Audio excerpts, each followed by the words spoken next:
যত বাংলার বুকে বাংলা ভাষাভাষী মানুষের কাছে যত বক্তৃতা তোমরা শুনছো, ভাইরাল বক্তা, এবার বাংলা ওপার বাংলা, কি বক্তা? ভাইরাল বক্তা, প্রসিদ্ধ বক্তা। বক্তার বক্তৃতা শোনার জন্য লক্ষ লক্ষ লোক আসছে। আলহামদুলিল্লাহ, ভালো। আল্লাহ সম্মান দিলে আমি কি সম্মান কমাবো? আমি পারবো সম্মান কমাতে? আল্লাহ সম্মান দিয়েছে, সম্মান আল্লাহ দিয়েছে। কিন্তু যত বাংলা ভাষাভাষী, এপার বাংলা ওপার বাংলা, এপার বাংলা ওপার বাংলা, পূর্ব ভারতের বুকে বাংলা ভাষাভাষী মানুষের কাছে যত বর্তমানে ভাইরাল বক্তা, বিগত দিন ভাইরাল বক্তা ছিল, তার গোড়াটা কিন্তু ফুরফুরা শরীফের সাথে সম্পর্কিত ছিল। নাম বলতে অসুবিধা নেই, আমরা সবাই জানি ডক্টর মিজানুর রহমান আজহারী, কথা ঠিক না? সবাই নাম শুনেছে। এই যে মিজানুর রহমান আজহারী যে মাদ্রাসা থেকে পড়েছে, মাদ্রাসাটা কার প্রতিষ্ঠিত জানো? শর্ষিনা দরবারের নেতৃত্বে পরিচালিত হয়।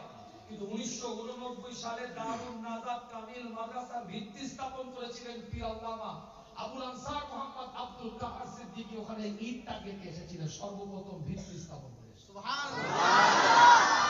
কোথায় যাবে?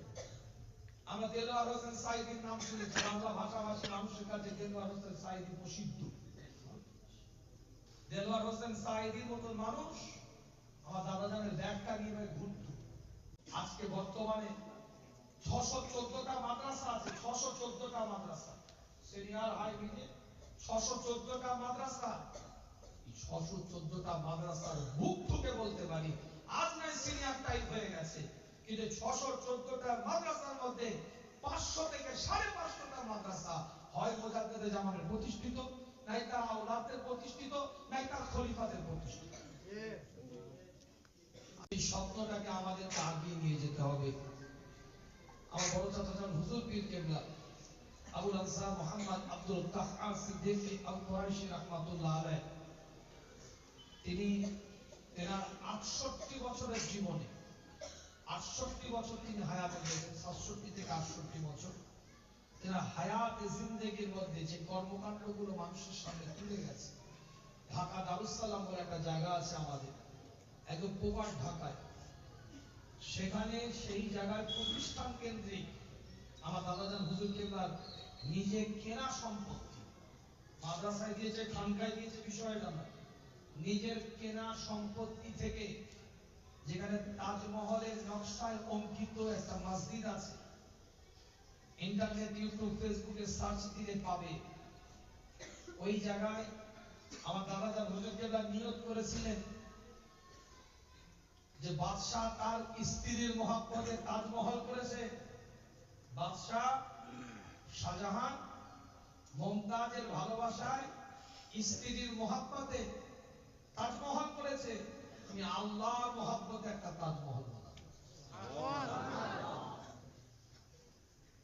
আমার বড় চাচা হুজুর কেবলা সেই নকশাটাকে সামনে রেখে অত্যন্ত পরিশ্রম করে, যেখানে নৌকা চলত, ডোবা ছিল, নৌকা চলত, এতটাই নিচু জায়গা, এতটাই জলাজমি, যেখানে নৌকা চলত, এইরকম একটা জায়গায়, এইরকম একটা স্থানে আমার বড় চাচাজান হুজুর পীর কেবলা সহ আমার 3 চাচাজান হুজুর কেবলা এবং আমার ফুফুজান সবাই মিলে ঐক্যভাবে বড় চাচাজান হুজুর কেবলাকে অনুমতি দিয়ে ওই জায়গার ব্যক্তিগত সম্পত্তিতে, যেখানে 1 শতক বর্তমানে প্রাইস রেট বলছি, 1 শতকের দাম প্রায় কম বেশি 1 কোটি টাকার কাছে, ভ্যালুয়েশন রেট বলছি বর্তমানে 1 শতক টাকা, সেখানে অলরেডি 14 বিঘের সম্পত্তির উপরে মিনিমাম কম বেশি, ওদের ভাষায় 14 পাখি বলে, 14 পাখি বা 14 বিঘের সম্পত্তির উপরে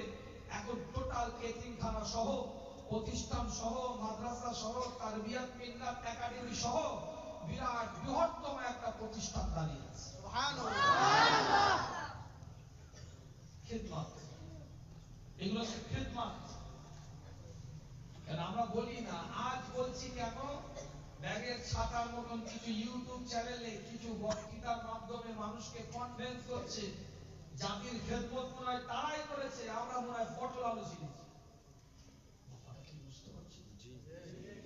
জাতির খেদমত তারাই এখনই করছে, বিগত দিন মনে হয় কেউ কিছু কাজ করেনি, হাওয়াই কারবার ছিল। বক্তব্য দিতে দিতে বলছে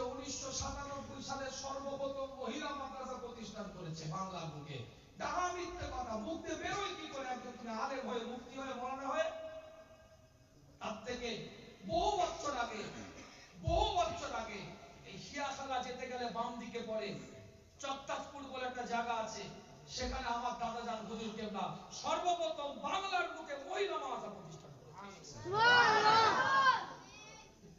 আমরা ভাইরাল করি না, আমাদের দরকার নেই, কিন্তু কেন বলছি ইতিহাসকে চেপে দিচ্ছ কেন? তোমরা সত্যটা বললে আমাদের বলার দরকার ছিল, তোমরা মিথ্যা দিয়ে সত্যকে ঢাকার চেষ্টা করছো, শাক দিয়ে মাছ ঢাকার চেষ্টা করছো, তখন কিন্তু আমাকে বলতে হবে। আজকে বর্তমানে 614টা মাদ্রাসা আছে, 614টা মাদ্রাসা, সিনিয়র হাই মিলে 614টা মাদ্রাসা। 614টা মাদ্রাসার মুখ থেকে বলতে পারি আজ নয় সিনিয়র টাইপ হয়ে গেছে, কিন্তু 614টা মাদ্রাসার মধ্যে 500 থেকে 550টা মাদ্রাসা হয় মুজাদ্দেদে জামানের প্রতিষ্ঠিত, নাই তার আওলাদের প্রতিষ্ঠিত, নাই তার খলিফাদের প্রতিষ্ঠিত। আজকে যত বাংলার বুকে বাংলা ভাষাভাষী মানুষের কাছে যত বক্তৃতা তোমরা শুনছো, ভাইরাল বক্তা, এবার বাংলা ওবার বাংলা, কি বক্তা? ভাইরাল বক্তা, প্রসিদ্ধ বক্তা। বক্তার বক্তৃতা শোনার জন্য লক্ষ লক্ষ লোক আসছে, আলহামদুলিল্লাহ ভালো। আল্লাহ সম্মান দিলে আমি কি সম্মান কমাবো? আমি পারবো সম্মান কমাতে? আল্লাহ সম্মান দিয়েছে, সম্মান আল্লাহ দিয়েছে, কিন্তু যত বাংলা ভাষাভাষী এপার বাংলা ওপার বাংলা, এপার বাংলা ওপার বাংলা, পূর্ব ভারতের বুকে বাংলা ভাষাভাষী মানুষের কাছে যত বর্তমানে ভাইরাল বক্তা, বিগত দিন ভাইরাল বক্তা ছিল, তার গোড়াটা কিন্তু ফুরফুরা শরীফের সাথে সম্পর্কিত ছিল। নাম বলতে অসুবিধা নেই, আমরা সবাই জানি ডক্টর মিজানুর রহমান আজহারী, ওরা ঠিক না? সবাই নাম শুনেছে। এই যে মিজানুর রহমান আজহারী যে মাদ্রাসা থেকে পড়েছে, মাদ্রাসাটা কার প্রতিষ্ঠিত জানো? শর্ষিনা দরবারের নেতৃত্বে পরিচালিত হয়, কিন্তু 1989 সালে দারুন নাজাত কামিল মাদ্রাসার ভিত্তি স্থাপন করেছিলেন পীর আল্লামা আবুল আনসার মোহাম্মদ আব্দুল কাহার সিদ্দিকী। ওখানে ইটটা গেঁথে এসেছিলেন, সর্বপ্রথম ভিত্তি স্থাপন করে। কোথায় যাবে? আমরা দেলোয়ার হোসেন সাইদির নাম শুনেছি, বাংলা ভাষাভাষী মানুষের কাছে দেলোয়ার হোসেন সাইদি প্রসিদ্ধ। দেলোয়ার হোসেন সাইদির মতন মানুষ আমার দাদা জানের ব্যাগটা নিয়ে ঘুরত। ওনার নামটা আল্লাহ মেজলা হুজুর পীর কেবলা রেখেছিলেন। ওনার যে নামটা, ওনার মা একটা ভিডিও বাইরে স্বীকার করেছে যে আমার ওয়াইফ, তিনি বলছে, ওয়াইফ বলছে যে আমার স্বামী এবং আমার ভাসুর আলহাজা মুজাদ্দেদে জামানের খলিফা ছিলেন, আমার ছেলের নামটা খোদ মুফতি আজম আলহাজা মেজলা হুজুর পীর কেবলার কাছে বাচ্চাকে নিয়ে গেছিলাম, তিনি নামকরণ করে গেছেন। উনি যে মাদ্রাসার প্রতিষ্ঠাতা, ওই মাদ্রাসার যিনি সর্বপ্রথম ইটটা পড়ে নিয়ে গেছিলেন ফুরফুরা দরবার শরীফে এসে, নেসারউদ্দিন রহমাতুল্লাহ আলাইহি ফুরফুরা শরীফের দরবারে এসে মুজাদ্দেদে জামান অত দূরে যেতে পারবে না। আমি দেখেছি 6টা আপনার নদী পার হয়ে শর্ষিনায় যেতে হয়, আমি দেখেছি 6টা নদী পার করে যেতে হয়। তাহলে তখন কি অবস্থা ছিল? 7 সমুদ্র 13 নদী পার, ওটা কি বলে মনে হয়? সেই যুগে সেই সময় মুজাদ্দেদে জামান পৌঁছাতে পারবে না, অত দূরে যেতে পারবে না। নেসারউদ্দিন রহমাতুল্লাহ আলাইহি বলে পাঠিয়েছিলেন চিঠির মাধ্যমে, হুজুর আপনি একটা ইট সুন্দর করে পড়ে দোয়া করে আমার জন্য পাঠিয়ে দেন। ইতিহাস বলছে এখনো পর্যন্ত সাক্ষী দিয়ে দিতে পারি, ভারতপুরের 2জন ব্যক্তি সেই সাথে করে ইটটা দিতে বরিশালে গিয়েছিল। এই ইটটা যিনি সর্বপ্রথম দেওয়া হয়েছিল শর্ষিনা কামিল মাদ্রাসায়, সিদ্দিকিয়া কামিল মাদ্রাসা, ওটাও সিদ্দিকিয়া লেখা, সিদ্দিকিয়া কামিল মাদ্রাসায় ইটটা তিনি মুজাদ্দেদে জামানের পড়া। দেলোয়ার হোসেন সাইদির প্রাথমিক জীবন ছিল শর্ষিনা মাদ্রাসার জীবন কাটিয়ে। কেন বলছি? নাম ধরে তো বলা দরকার ছিল না, এজন্যই বললাম আজ ভাইরাল হলেও ভিতটা কিন্তু ফুরফুরা শরীফের সাথে সম্পর্কিত। আজ প্রসিদ্ধ হলেও গোড়া কিন্তু মুজাদ্দেদে জামানের সাথে সম্পর্কিত। আজ মানুষের কাছে গ্রহণযোগ্যতা পেয়েছে, মানুষ তাকে নিচ্ছে, আলহামদুলিল্লাহ, কিন্তু মনে রাখবেন গোড়ার জায়গাটা কিন্তু ফুরফুরা শরীফের সাথে সম্পর্কিত জড়িয়ে আছে। প্রতিষ্ঠান কেন্দ্রিক ফুরফুরা শরীফ আগেও বড় বড় মুহাদ্দিসরা এখানে তৈরি হয়েছে, যোগ্য ব্যক্তিরা তৈরি হয়েছে, ইনশাআল্লাহ এখনো তৈরি হচ্ছে, আগামীতেও তৈরি হবে। হক দরবার, হক মাসলাক, সেই দরবারের সাথে সম্পর্ক তোমাদের। এই দরবারে পড়াশোনা করছো, ঐতিহ্য আছে। এই দরবারে যারা খেদমতে ছিলেন তাদের অক্লান্ত পরিশ্রম ছিল। হুজুর কেবলাদের পরিশ্রমের মাধ্যমে জীবন যাপন করেছেন। মাসলাকের উপরে বিভিন্ন কিতাব তোমাদেরকে বর্তমানে পড়ানো হয়। মুফতি আজম আল হাজাবিল্লাহ হুজুর পীর রাহমাতুল্লাহ আলাইহির কিতাবও পড়ানো হয় তোমাদের। তাহকিকুল মাসাইল সিলেবাস কেন্দ্রিক তোমাদেরকে পড়ানো হয়। মুজাদ্দিদ জামানের ওসিয়াতটাকে সিলেবাস কেন্দ্রিক তোমাদেরকে পড়ানো হয়। কারণ একটা বেসিক তোমাদের নলেজ থাকবে, বেসিক একটা নলেজ থাকবে। এটা বলছি না যে আমাকে স্টাম্প দিয়ে লিখে যেতে হবে, আমি হক এটা বলতে হবে, এটা আমি বলিনি।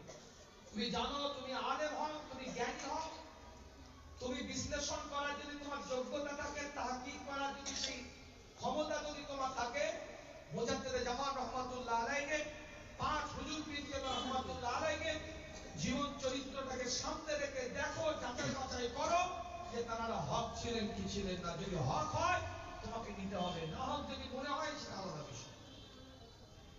আমি এটা বলিনি যে অন্তর্ভক্তি করো, অন্তর্ভক্তির কোনো জায়গা নেই, অন্তর্ভক্তির কোনো জায়গা নেই, শরিয়াতে অন্তর্ভক্তির কোনো জায়গা নেই। আমি পীর সাহেব যদি অপরাধ করে থাকি, আমারটা অপরাধ, শরিয়াত বিরোধী, দ্বীন বিরোধী, আমার অপরাধের জায়গাটা থেকে তোমাকে বর্জন করতে হবে। কোন আলেম, কোন মৌলানা, কোন মুফতি, কোন জ্ঞানী মানুষ যদি কোন অপরাধ করে থাকে, ভুল করে থাকে, তারটা ভুলটা ভুল বলতে হবে, অন্তর্ভুক্তি না। আল্লাহ আমাদের সকলকে কবুল করেন, সকলে বলেন আমিন। এবার পরিস্থিতি অনুযায়ী কিছু কর্মকাণ্ড আছে, সিচুয়েশন অনুযায়ী কিছু হয়ে যায়, সেটা ভিন্ন বিষয়, জরুরতের ক্ষেত্রে ভিন্ন বিষয়। আল্লাহ আমাদের সকলকে মূল স্রোতে থেকে দ্বীনের ইলমের উপরে জীবন যাপন করার তৌফিক আল্লাহ ইনায়েত করেন, সকলে বলেন আমিন। তার সাথে সাথে আরেকটা কথা না বললেই নয়, যে তোমরা তোমাদের পরিবারের থেকে ছেড়ে এসেছো, এটাই তোমাদের পরিবার তোমরা মনে করো। তোমরা হোস্টেলে থাকো, মাদ্রাসায় থাকো, প্রত্যেকটা জিনিসের যত্নবান হও, যত্নশীল হও। তোমার ঘরের দরজাটা কেমন করে লাগাতে, ঘরের জানলাটা কেমন করে লাগাতে, ঘরের পালকের তক্ত বসে কেমন করে শুতে, এখানে কেমন করে আছো, তোমার বাড়িটা হলে কি করতে, নিজের মধ্যে প্রশ্ন করো। বাচ্চা ছেলে আছে, ভুল হবে সেটা ভিন্ন বিষয়, কিন্তু একটা প্রাপ্তবয়স্ক তার কাছে তো খারাপ জিনিসটা আশা করি না। কি ভাই, কথা ঠিক না? সিনিয়র আছো তোমরা, তাদের কাছে তো খারাপ জিনিসটা আশা করি না। আল্লাহ আমাদের সকলকে কবুল করেন, সকলে বলেন আমিন। নিয়ামতের দ্বারা পরিপূর্ণ করেন, সকলে বলেন আমিন। তো বেশি কথা নয়, ওয়াজ নসিহতের বিষয় নয়, বলার ইচ্ছাও ছিল না, যেহেতু কিছু কথা না বললে নয়। যেহেতু আজকে দোয়ার মাহফিল, আমার দাদি জানের স্মরণ করে বিশেষ করে, এবং তার সাথে সাথে আমার বড় চাচা জানকে ইয়াদগার করে একটু স্মরণ হলো তোমাদের। কি ভাই, কথা ঠিক না? স্মরণ হলো তো? বাড়িতে কেউ বলতে পারবে না বড় হুজুরকে আহালিয়া এরাম ছিল, এটা তো বলতে পারবে না বাবা। আল্লাহ আমাদের সকলকে কবুল করেন, সকলে বলেন আমিন। সকলে দোয়া করবেন আমার ফুফু আম্মা জানের জন্য, তার সাথে সাথে আমার সেজো চাচা যান, তিনি অসুস্থ আছেন দীর্ঘদিন, আগের থেকে আল্লাহ শুকর অনেকটা ভালো, তারপরেও কিছু অসুস্থতার মধ্যে আছেন।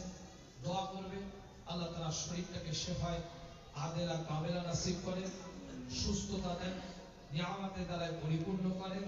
তার সাথে সাথে আমার ওয়ালেদ সাহেব হুজুরের জন্য দোয়া করবে, শেফায় আদেলা কামেলা নসিব করেন, সুস্থতা দেন। আমার পরিবারের যত মুরব্বীরা আছেন, যত মুরব্বী চাচা হুজুর কেবলারা আছেন, যারাই বিমারে আছে, তাদের সকলের জন্য দোয়া করবে।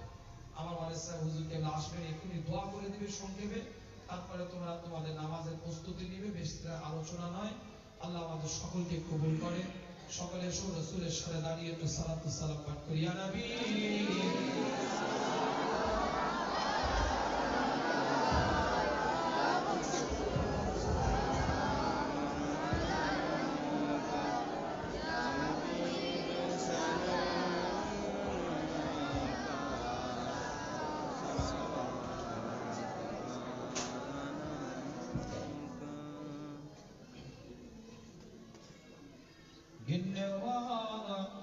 लोगों को थाम लो, कैद से हमको छुड़ा लो, मरने वाले लोगों को बचा लो, हम मदीने में बुला लो।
হাদিসের পাতায় আপনার নাম আরশে মুহল্লায় আপনার নাম মুমিনের কলি যায়